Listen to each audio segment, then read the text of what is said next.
یہ روایت آخر والی ہاتھ دھونے والی سمجھا دوں آپ کی خدمت میں، اس لیے کہ یہ فرش ادا فرش تہذیب ہے۔ اگر آل محمد کی بارگاہ سے توسل کے بعد بھی ہم تہذیب یافتہ نہ ہوئے تو کیا خدا کسی اور امام کو بھیجے گا؟ ہر ایک قدم کے آداب ہیں، حتیٰ کہ ناخن کاٹنے کے آداب بھی ہیں، حتیٰ کہ سرما لگانے کے آداب بھی ہیں، اب تو خیر لگاتا ہی کوئی نہیں، حتیٰ کہ حجامہ کروانے کے آداب بھی ہیں، حتیٰ کہ دوپہر کو لیٹنے کے آداب بھی ہیں، حتیٰ یہ کہ اپنے کمرے کو بند کرنے کے آداب بھی ہیں۔ اور کیا چاہیے؟ سر کے بال سے لے کر پیر کے ناخن تک کوئی عنوان چھوڑا آل محمد نے؟ اللہ اکبر۔ گھر کا سائز بتایا، گلیوں کا سائز بتایا، بڑی شاعراں کو سائز بتایا، ایک مرحلہ آل محمد کی بارگاہ سے جو چاند پہ جانے کا طریقہ بھی بتا دیں، وہ بھلا انسان کو دنیا میں زندگی گزارنے کا سلیقہ نہ بتائے۔ اب آئیے آخری جملہ اس حوالے سے، امام حسن مجتبیٰ علیہ السلام کا جملہ،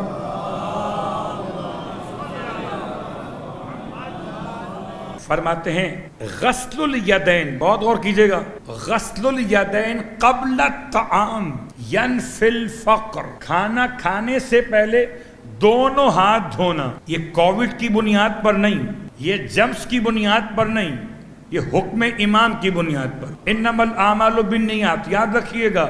یہ مجھے میڈیکلی ایڈوائس ہے کہ میں پہلے ہاتھ دھو لوں تو پھر میڈیکل جانے اور آپ جانے۔ امام حسن کے الفاظ کا ینفی الفقر، کوئی تو تعلق ہے ہاتھ نہ دھونے کا غربت کے آنے سے، کوئی تو تعلق ہے۔ غسل الیدین، امام فرماتے ہیں دونوں ہاتھ دھوئیے کھانا کھانے سے پہلے۔ تو مولا اس سے کیا ہوگا؟ امام فرماتے جراثیم مر جائیں گے، تم صحت مند ہوگے نہیں۔ ینفی الفقر، غربت کو مٹا دیتا۔ اب میں آپ کی خدمت میں عرض کروں، اس کا باقاعدہ ایسا اہتمام کرتے تھے آل محمد کہ اپنے گھر میں 2 برتن رکھتے تھے، ایک نیچے پانی کے لیے تھال، ایک اوپر سے کیٹل نما برتن جس سے پانی گرایا جاتا تھا، تاکہ مہمانوں کے ہاتھ، واش بیسن نہیں تھے اس زمانے میں، بھی کانسیپٹ تھا کہ ہاتھ کیسے دھوئے جائیں۔ اور اس حد تک اہتمام تھا کہ مولا کائنات علی ابن ابی طالب علیہ السلام اپنے مہمانوں کے ہاتھ خود دھلاتے تھے۔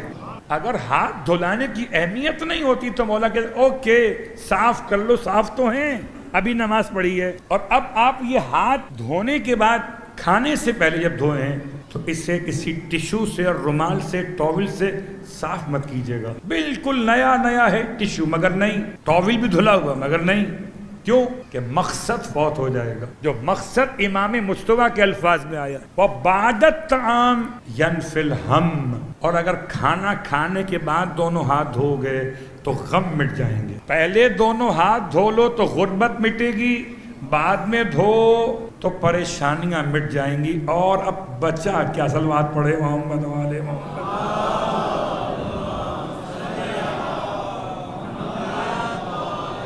اب تو پہچانیے جو ہاتھ دھلا کر غربت مٹا دے، جو ہاتھ دھلا کر پریشانیاں مٹا دے، اسے حسن کہتے ہیں۔ اسلام اللہ اکبر۔ امام فرماتے ہیں دوسری بات یاد رکھو، المعرفت والتسمیت، بسم اللہ پڑھنا نہ بھول جانا۔ کھانے سے پہلے ابن کوا کا جملہ منافق تھا، بعض نے لکھا خوارجین میں شامل تھا۔ ابن کوا کہتا ہے علی سے کہ یا علی، آپ کہتے ہیں بسم اللہ پڑھ کر کھائیے تو نقصان نہیں ہوتا، میں نے کھایا پیٹ میں درد ہو گیا۔ اب قبلہ منافق کا علاج کون کرے؟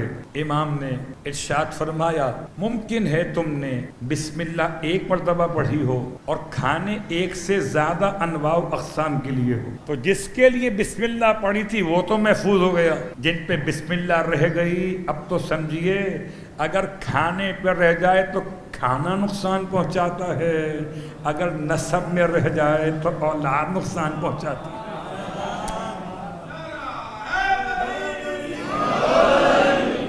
اللہ کے رسول کا جملہ ہے جس کام کے آغاز میں بسم اللہ نہ پڑھی جائے وہ ابتر رہتا ہے، بہتر نہیں ہوتا، تو بسم اللہ پڑھ لیجئے۔ امام کے الفاظ دسترخوان کے آداب میں دوسرا فرض ہو گیا۔ تیسرا فرض فرماتے ہیں الشکر، کھانا کھانے سے پہلے شکریہ ادا کیجئے، کھانا کھانے کے بعد تو الگ ہے۔ آپ پوچھیں مجھ سے مولانا کھانا کھانے سے پہلے کیسا شکریہ؟ پوچھیے، کھانا کھانے کے بعد سمجھ میں آتا ہے نا، پہلے کیا بتاؤں؟ عرض کروں آپ مجھے بتائیں اگر بھوک نہ ہو کھائیے گا؟ یہ بھوک کا احساس کس نے پیدا کیا؟ کسی بیمار سے پوچھئے جس کی بھوک ختم ہو گئی ہو.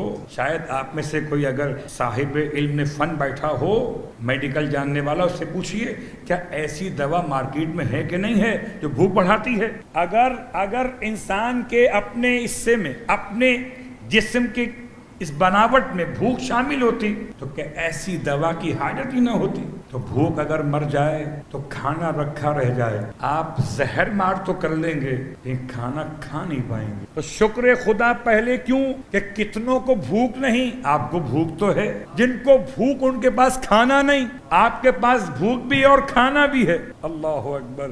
اب شکر خدا سمجھ میں آ گیا پہلے کس بات کا تھا. پھر غور کیجئے کتنے ایسے ہیں جنہیں کھانا تو نصیب ہے لیکن پرہیزی کھانا. قبلہ نہ نمک کھا سکتے ہیں نہ میٹھا کھا سکتے ہیں، بیچارے کیا کھاتے ہیں؟ بس جہنم بھرتے ہیں. اللہ اکبر. خدا کا شکر ادا کیجئے آپ نمک بھی کھاتے ہیں اور میٹھا بھی کھا لیتے. ان سے پوچھئے جنہیں شوگر کا مرض ہو گیا میٹھا کھانے کا کتنا دل چاہتا. تو شکر خدا کھانے سے پہلے امام کے الفاظ میں اور کھانے کے بعد تو ہے ہی ہے. اس کے بعد چوتھا جملہ امام کا فرماتے ہیں الرضا. کھانا کھانے سے پہلے بہت غور کیجئے.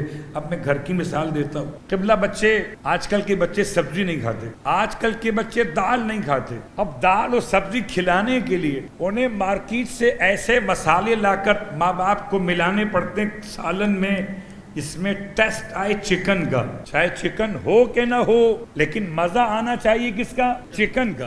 تب تو بچہ کھائے گا. اور اگر بچہ کھانے پر راضی نہ ہو اور آپ اٹھائیں ہاتھ کہ کھاؤ سبزی کھاؤ دال تو مار کے کیا کھلائیے گا؟ اگر کھلائیے گا تو جسم کو لگے گا نہیں. جب تک انسان کھانے سے راضی نہ ہو جائے تو دسترخوان پر بیٹھنے والا راضی ہو جائے کہ دال ہو شکر الحمدللہ، سبزی ہو شکر الحمدللہ کھاؤں گا اسے. اور اگر رضا کے بغیر کھائے گا، خیر میں کیا جملہ کہوں آپ کی خدمت مقدس میں کہ اگر نصیب میں لکھا ہو تو دال ہی کھانی پڑے گی. اب چاہے ہنس کے کھائیے یا اسپتال میں جا کے رو کے کھائیے. صلوات پڑھے محمد وآل محمد.